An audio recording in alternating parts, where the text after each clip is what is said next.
The grand halls of the Zoran Empire glowed with polished silver and crystal light. Great banners of purple and gold hung from the ceiling, each thread woven with symbols of victory and royal pride. Noble families walked proudly through the palace, their elegant forms tall and graceful. In their eyes, beauty was more than a gift. It was a sign of power, worth, and destiny. But among them walked one who never fit their vision. Princess Vera, daughter of the Zoran Emperor, was unlike her kin. Her skin carried patterns too uneven for their standards. Her eyes, though bright and intelligent, were considered strange in shape.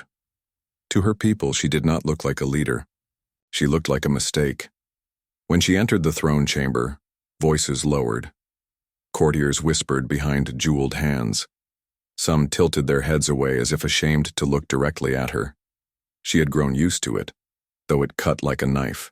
Each time, her father, Emperor Thalos, rarely spoke harshly to her, but he never defended her either. He believed silence was protection, but in truth, silence left her alone. Her mother, the Empress, avoided speaking of the matter at all. To the royal family, it was easier to pretend the problem did not exist. So Vera lived in the palace as both princess and shadow. She studied history, politics, and military strategy more than any of her siblings. She trained in the art of diplomacy and even learned the languages of neighboring empires. Yet when it came to court meetings, she was told to sit quietly in the far corner. "You are clever, my daughter," her tutor once told her, "but the court will never see past what they call flaws. They judge with their eyes first, their minds second." Vera knew it was true.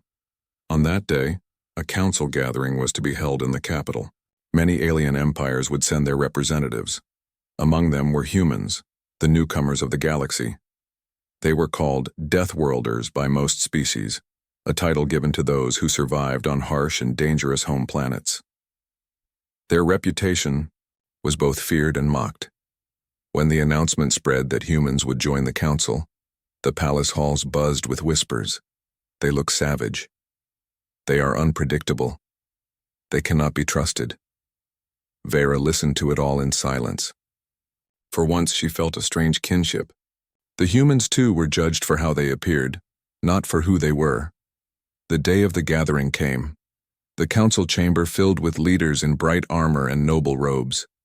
Princess Vera entered with her family, keeping her head high though she heard the quiet laughter around her. She wore a gown of deep blue, the color of wisdom in Zoran culture, but it did not matter. The nobles still looked past her. When the human delegation entered, the hall shifted. The humans walked in plain uniforms, their design simple compared to the jeweled robes of other species. At the front was Captain Elias Ward, a tall soldier with calm eyes. Unlike many nobles, he did not scan the crowd for admiration. He walked steady, his gaze direct. The Emperor gave a speech of welcome. The council began its debates, trade routes, defense treaties, and the growing threat of the Dravak horde.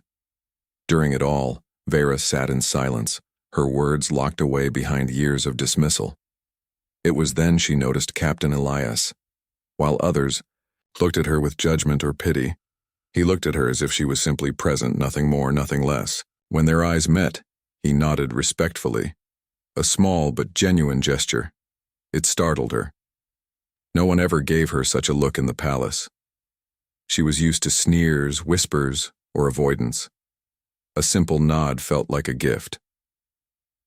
Later, during the evening reception, nobles gathered in groups exchanging sharp words disguised as polite talk. Vera stood alone near a balcony, watching the glowing towers of the city. She thought of slipping away quietly, as she often did, when a voice spoke behind her.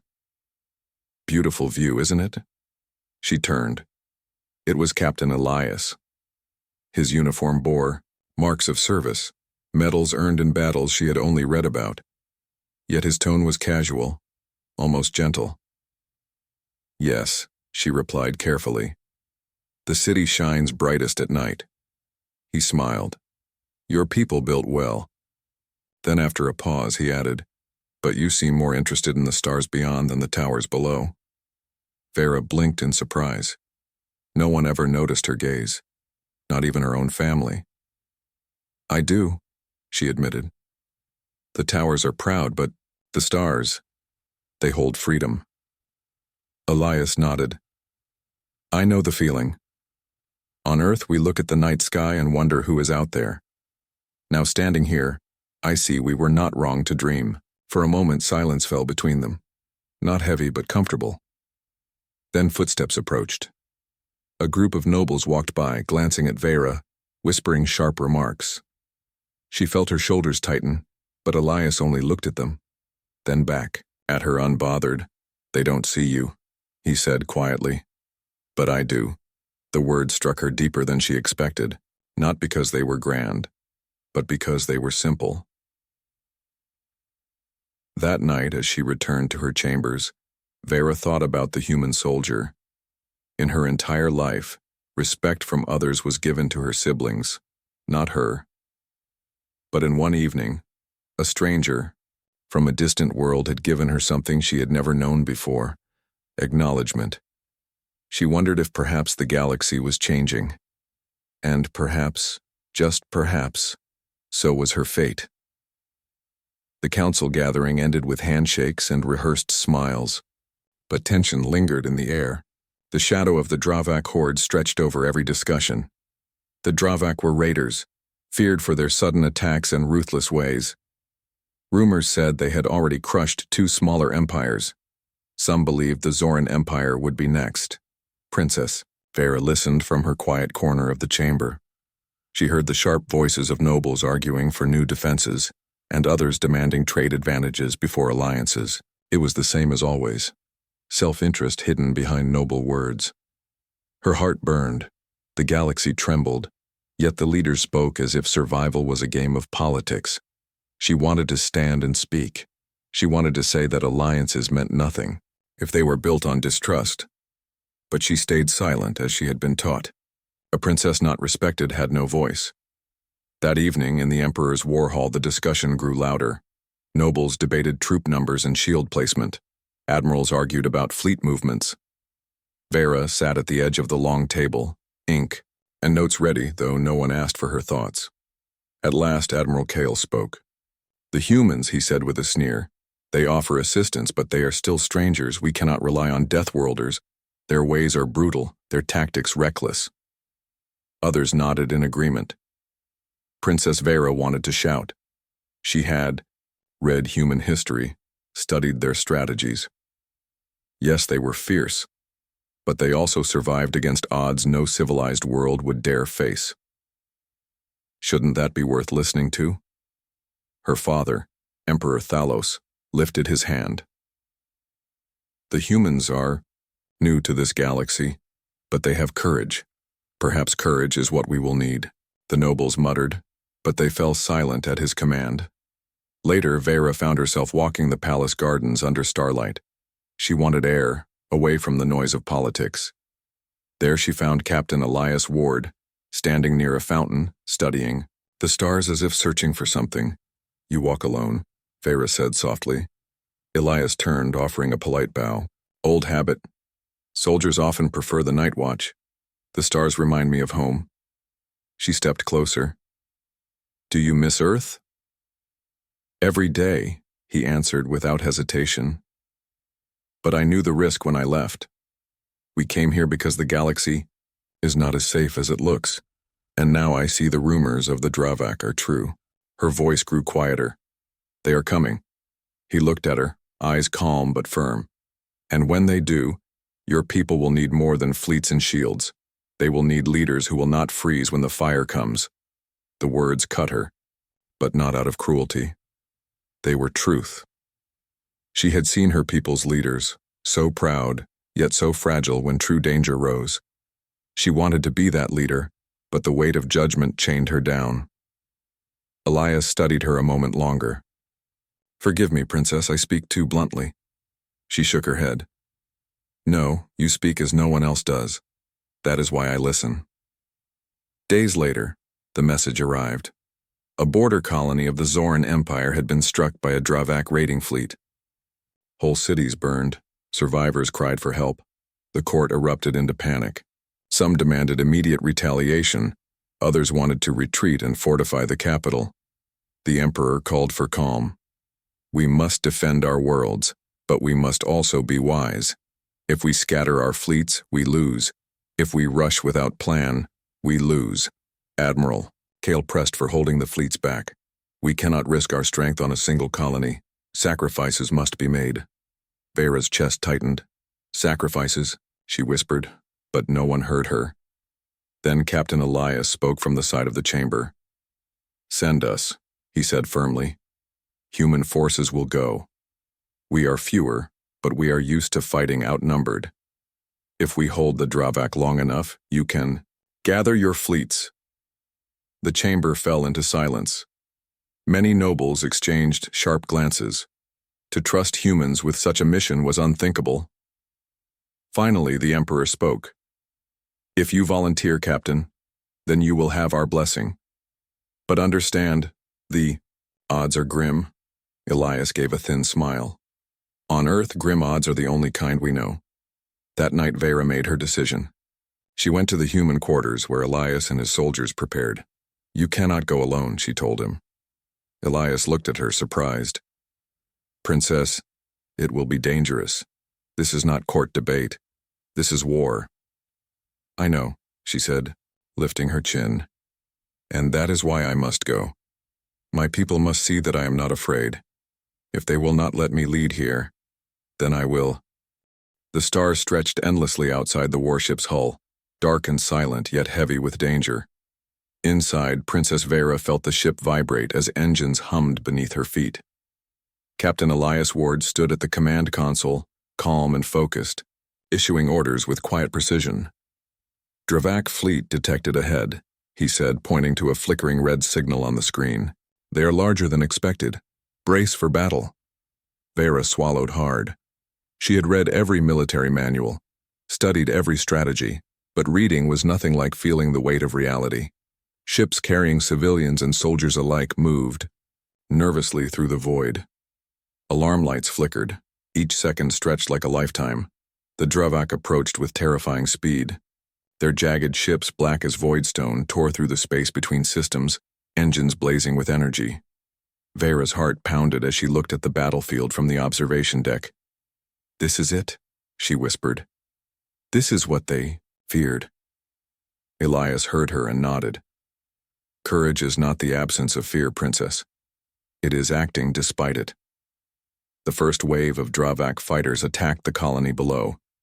Explosions lit the planet's surface like deadly fireworks. Ships fired plasma beams, striking buildings and defense stations.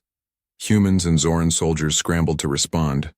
Vera could see civilians running, some trapped in the chaos. She clenched her fists. She wanted to shout orders, to do something, but she had no command here. Still, she remembered what Elias had said. Courage is action. She turned to the communication console. Evacuation teams, she called. Redirect to Sector 5. Take civilians to the transport ships immediately. A human officer looked at her in surprise but followed her instructions. Within minutes, hundreds of civilians were moving toward safety. Vera's hands shook, but she continued, directing each team with precision. Even among soldiers trained for battle, her clear mind and fast thinking stood out. Soon, other officers noticed. Princess Vera is coordinating evacuations. One muttered. She knows what she's doing. Meanwhile, the battle raged outside. Human and Zoran ships launched in defense, engaging Dravak fighters in ferocious dogfights. Plasma beams sliced through the void. Explosions rocked the hulls of ships as crews scrambled to maintain shields. Elias piloted his ship expertly, weaving between enemy fire. Stay focused, he shouted to the crew. Hold the line, protect the colony. Vera remained at her station, eyes scanning the tactical screen. A sudden alarm flared. A Dravak ship had broken through the human defense and was heading directly toward a civilian transport. Without thinking, Vera grabbed the nearest manual targeting device. I can help, she called to a nearby gunner. The gunner hesitated. Princess, do it, Vera snapped. She took aim, calculated the trajectory, and fired. The beam struck true. The Dravak ship exploded in a burst of fire and metal, The room went silent for a moment. Then the crew erupted in cheers. Even Elias gave her a rare, approving smile. "Well done, Princess," he said simply. The battle continued for hours. Vera remained in the thick of it, giving orders, directing ships, and helping wherever she could. She saved dozens of lives and prevented further destruction to the colony. Soldiers whispered her name in awe. The human crew too began to see her not as a princess to be judged, but as a capable ally. Later in the ship's brief moments of calm, Vera finally allowed herself to breathe. Her uniform was streaked with sweat and ash from the battle, and her hands trembled from exhaustion. Yet she felt alive in a way she never had within palace walls. She had proven something to herself. She could lead. She could act. Elias approached quietly, placing a hand on her shoulder. "You did well today," he said, not as a commander, to a civilian but as a comrade. Vera looked at him, grateful and nervous. I just did what had to be done." He shook his head. "No. You did more than that. You inspired people. Courage like that is rare, Princess. Rare even among humans." As the Dravak fleet finally retreated, the aftermath became clear. The colony was battered but largely intact. Civilians cheered for their rescuers. Vera, exhausted, watched from the observation deck as transport ships carried survivors to safety. Even in victory, the court's nobles would doubt her, she knew. But out here, among people who had faced death and survived, her worth was not measured by appearances. It was measured by action. A young Zoran soldier approached her. "Princess Vera, you saved my family, Vera shook her head. "You saved them yourselves. I just helped guide them." The soldier bowed. "Still, we will never forget this." Elias watched silently from nearby. He knew that words from soldiers meant more than any courtly praise. Respect earned in the field carried weight the palace could never give. That night, aboard the human warship, Vera sat alone in her quarters. Stars glittered outside the viewport, calm and distant, while inside, her mind replayed the day. Fear, danger, and courage had danced together in a deadly rhythm.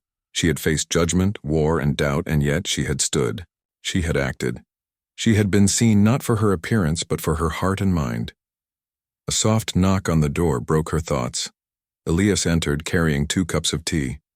"You should rest," he said, placing one beside her. She smiled faintly. "I can't stop thinking." "Good," he replied. "That means you're alive. And tomorrow, the Dravak will come again. You will need to think fast, Princess." She nodded, determination burning in her eyes. "I will be ready."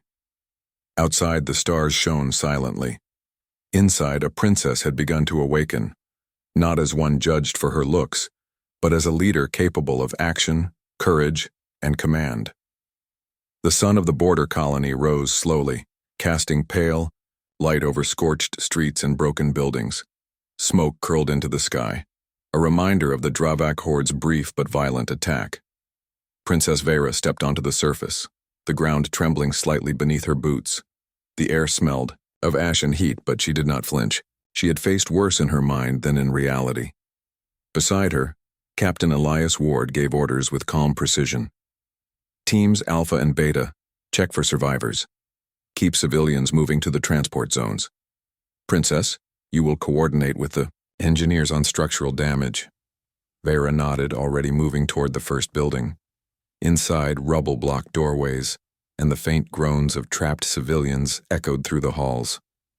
She knelt beside a small child, pulling away a piece of debris and whispering, "It's okay, little one.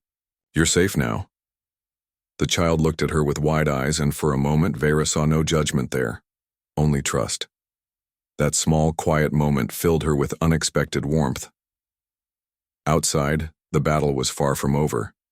Dravak scouts lingered, on the horizon testing human and Zoran defenses. Their black ships were fast, their weapons deadly. Soldiers trained in combat moved with precision, but fear was never fully absent. Vera moved through the ranks, giving instructions and encouragement. "Check that perimeter. Don't leave gaps. Keep civilians clear of crossfire. Her voice was calm but firm, and soldiers began to follow her guidance without hesitation. A young Zoran lieutenant whispered to another soldier, She is commanding more effectively than Admiral Kale did yesterday." The other nodded in quiet awe. Even seasoned soldiers could see that her mind worked like a well-tuned machine under pressure. Captain Elias approached her as another wave of Dravak fighters appeared. "You're out here in the open," he said, pointing to her position near Rai, a defensive turret. "Come inside the command tent." Vera shook her head. "I need to see it with my own eyes. I cannot guide others if I stay behind walls." Elias studied her, then finally gave a small nod. "Very well, but don't take unnecessary risks." Together they watched the Dravak approach. The alien ships were smaller than the main fleet but highly maneuverable. Vera identified weak points and instructed the human gunners on targeting. Shots fired and one Dravak fighter exploded in a brilliant flash of light.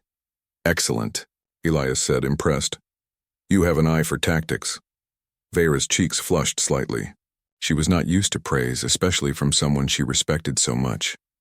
As the day wore on, Vera continued to prove herself. She helped guide reinforcements to trapped areas, coordinated medical teams, and even assisted in piloting small evacuation crafts. Soldiers began to refer to her by name with respect rather than the whispered ridicule of the palace. Even the humans, who had faced countless dangerous missions before, marveled at her composure. Lieutenant Merrick, a grizzled veteran, commented quietly to his comrades, "I've seen war on 3 worlds. I've never seen anyone handle it like her. Calm, smart, and fearless." Vera overheard, but she did not speak. Her mind was focused on the task at hand. Leadership, she realized, was about action, not applause. Back at the palace, word of her deeds reached the court. Noble advisors muttered in disbelief. She commanded humans?" One whispered. "Ridiculous," said another. "The princess will only bring shame." But the reports continued. Civilians saved, soldiers guided, Dravak scouts repelled. Each message made the court's disbelief grow. Even her father, Emperor Thalos, felt a mix of pride and uncertainty. He had always known she was clever, but seeing proof of her courage in battle was something new. In the evening, after the last Dravak scouts retreated, Vera and Elias walked through the colony. Survivors waved and thanked them. Children ran after their rescuers, holding small gifts, a flower, a drawing, a simple trinket. Vera smiled in daze. She had saved lives. The Galactic Council chamber was vast and filled with light from floating crystal panels. Delegates from dozens of species stood in long rows, each speaking in languages Vera had never heard.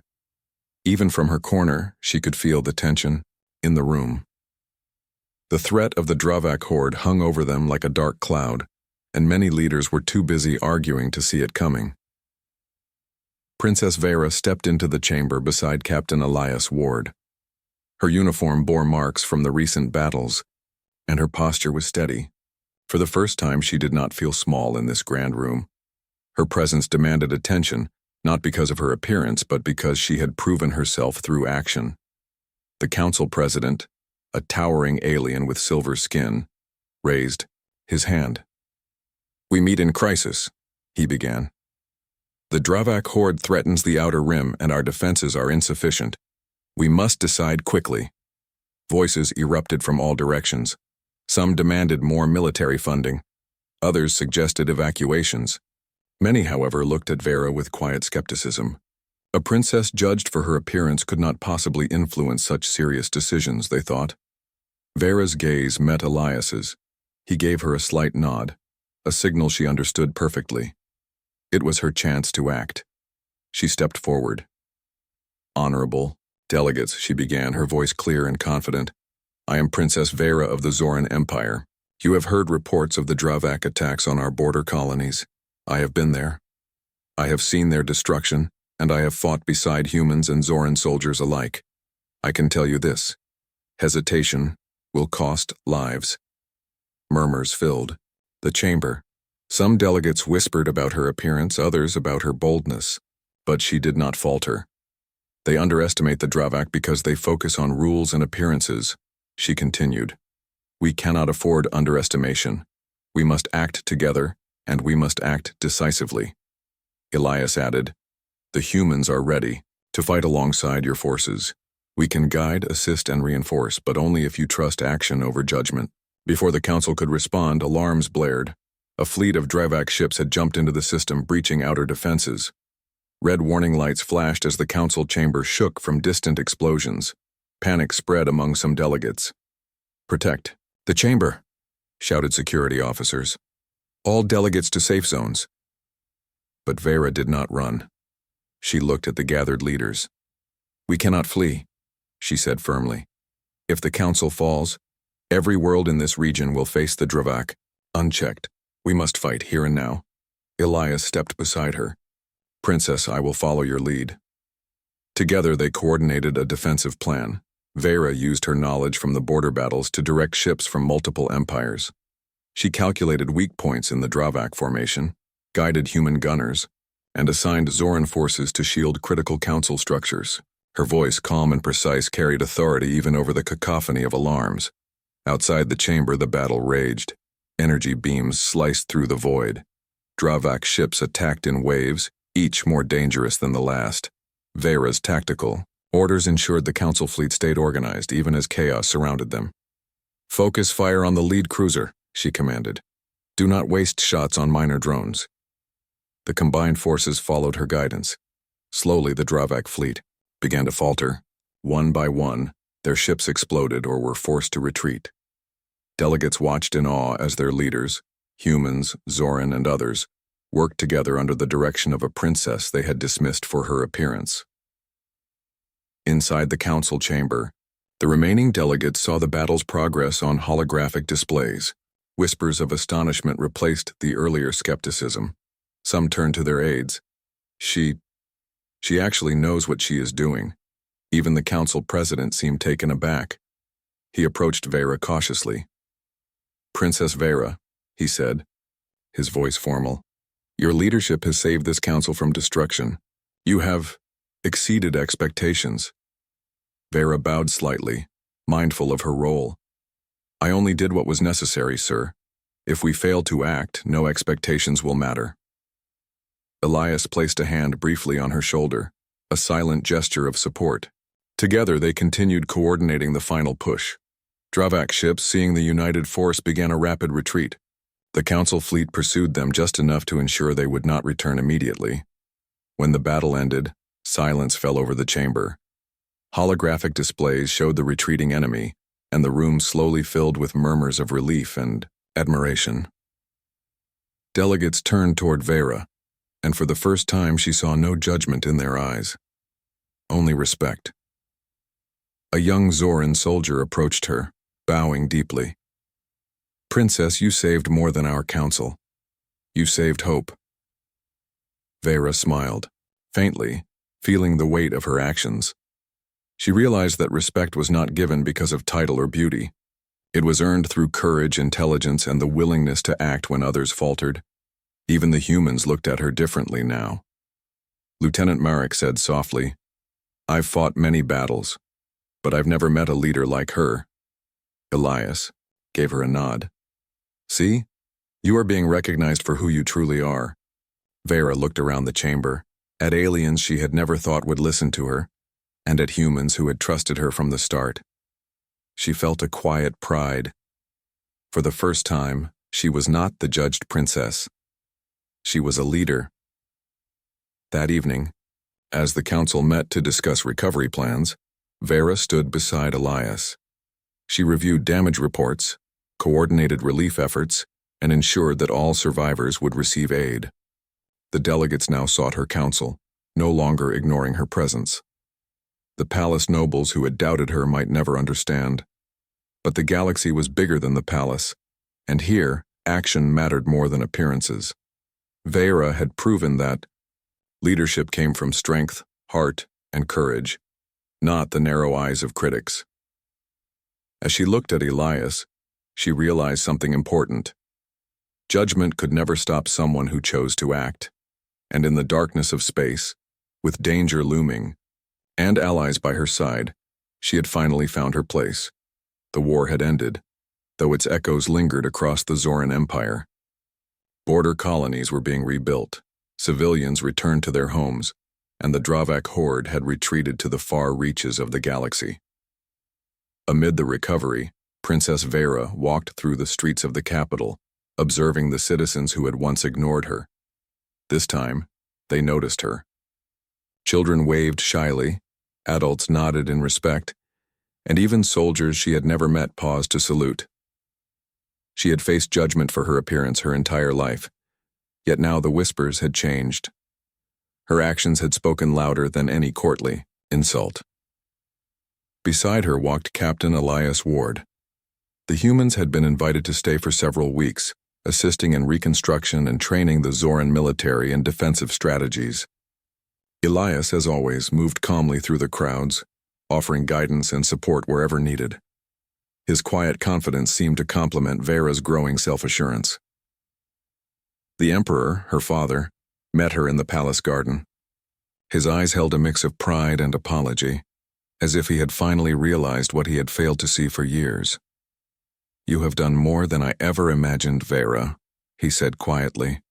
"Not because of your birth, not because of your title, but because of who you are." Vera felt a warmth she had never experienced in the royal halls. "Thank you, Father," she replied softly. "I only did what I had to do. Others will judge me in their own time." He smiled faintly. "Perhaps now, they will judge you differently." Word of her deeds spread beyond the empire. Across neighboring worlds, leaders spoke of the princess who had coordinated fleets, saved countless lives, and stood steadfast in the face of the Dravak. Humans, Zoran, and other species alike began to see her not as a judged princess, but as a leader whose courage could unite worlds. Even among the nobles who had once mocked her, whispers of admiration could be heard. Some approached her cautiously, offering congratulations. Others simply bowed in silence, their previous disdain replaced by respect. Vera realized that appearances could no longer define her. Her strength, intelligence, and courage were far more powerful than the shallow judgments of others. One afternoon, she visited the border colony she had saved. The streets were being rebuilt, and children ran freely, laughing as they played among the ruins. Citizens gathered to greet her, bringing flowers, handmade trinkets, and simple tokens of thanks. A young boy handed her a small wooden model of a starship. "You saved my family," he said, eyes wide. "You are brave." Vera knelt, taking the gift carefully. "Thank you," she said, smiling. "Remember, courage is in everyone. You can be brave too." The boy nodded solemnly and ran back to his friends. Vera stood, looking at the bright eyes of the children around her, and felt a sense of belonging that she had never known. She had earned respect not through beauty or title, but through deeds and heart. That evening, Elias joined her on the balcony of the warship that had carried them to victory. Stars glittered above like tiny diamonds, calm and eternal. The galaxy, vast and dangerous, seemed a little smaller with allies at her side. "You have changed the way they see you," Elias said quietly. "And perhaps the way the galaxy sees all of us." Vera turned to him, her expression steady. "I hope so. Judgments based on appearance or fear are too weak to guide entire civilizations. Actions matter. Courage matters. That is what I want everyone to see." Elias smiled. "Then, they will see it. They cannot ignore truth." The two of them watched in silence, the quiet of the night settling over them.